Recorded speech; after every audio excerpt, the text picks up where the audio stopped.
عید کی نماز میں اکثر لوگ ادھر ادھر دیکھتے ہیں اپنے ساتھ والے کو. دیکھو یہ بہت بڑی غلطی ہے. حالانکہ کوئی عید کی نماز کا طریقہ مشکل نہیں ہے. اگر آپ اچھی طرح توجہ سے عید کی نماز کا طریقہ سمجھیں تو آپ کو اس کے اندر کوئی مشکل پیش نہ آئے.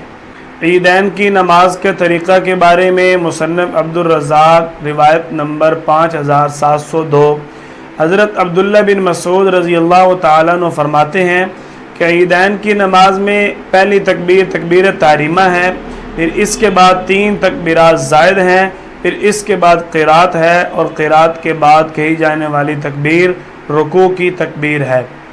دوسری رکعت میں پہلے قرات ہے اور قرات کے بعد 3 تکبیرات زائد ہیں، اور اس کے بعد کہی جانے والی جو تکبیر ہے وہ رکوع کی تکبیر ہے. یعنی عیدین کی نماز کے اندر کل 6 تکبیرات زائد ہیں. دوسری حدیث مبارکہ عیدین کی نماز کے بارے میں سنن طحاوی جلد نمبر 2 صفحہ 372 پر حضرت عبداللہ بن حارث رحمہ اللہ تعالی فرماتے ہیں کہ میں نے حضرت عبداللہ بن عباس رضی اللہ تعالیٰ عنہما کے پیچھے عید کی نماز پڑھی. حضرت عبداللہ بن عباس رضی اللہ تعالیٰ عنہما نے سب سے پہلے تکبیر تحریمہ کہی، اس کے بعد 3 تکبیرات زائد پڑھی، پھر اس کے بعد قرات کی، قرات کے بعد رکوع کیا، رکوع کے لیے تکبیر کہہ کر رکوع میں چلے گئے. پھر اس کے بعد دوسری رکعت کے لیے جب کھڑے ہوئے پہلے قرات کی، قرات کے بعد 3 تکبیرات زائد کہیں اور چوتھی تکبیر کہہ کر رکوع میں چلے گئے. ان روایات کے اندر یہ بات خوب واضح ہوتی ہے کہ عیدین کی نماز کے اندر کل 6 تکبیرات زائد ہیں.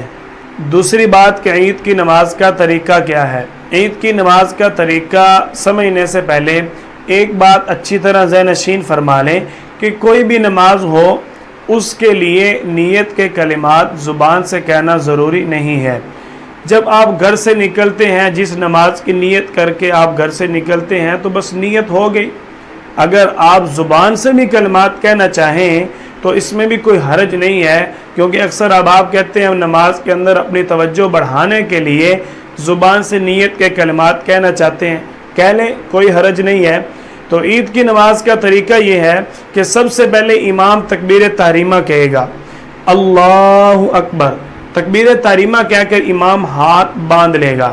ہاتھ باندھ کر آپ نے ثنا پڑھنی ہے جو سبحانک اللہم و بحمدک آخر تک آپ نماز میں پڑھتے ہیں. اس کے بعد جو امام تکبیر کہے گا اللہ اکبر، یہ کہہ کر آپ نے ہاتھ چھوڑ دینے ہیں. دوسری تکبیر کہہ کر بھی ہاتھ چھوڑ دینے ہیں، اللہ اکبر. اب جو تیسری تکبیر ہے یہ بھی زائد تکبیر ہے، اللہ اکبر. اس کے بعد آپ نے ہاتھ باندھ لینے ہیں. اب امام قرات کرے گا.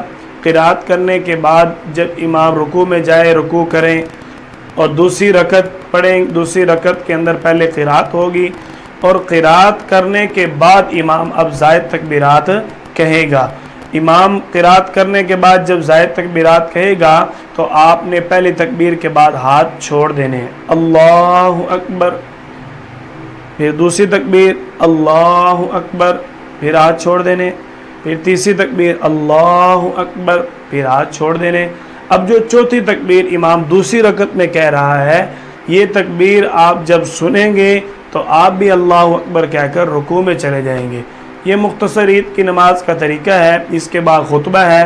خطبہ سننا جو ہے وہ واجب ہے اور خطبہ پڑھنا سنت ہے، اس لیے خطبہ بھی سننے کا اہتمام کیا کریں. عید کی نماز کا خطبہ سنے بغیر عید کی نماز نامکمل ہے. آپ اپنا ثواب ضائع نہ کریں. اللہ تعالی ہم سب کو سنت کے مطابق عید کی نماز ادا کرنے کی توفیق عطا فرمائے.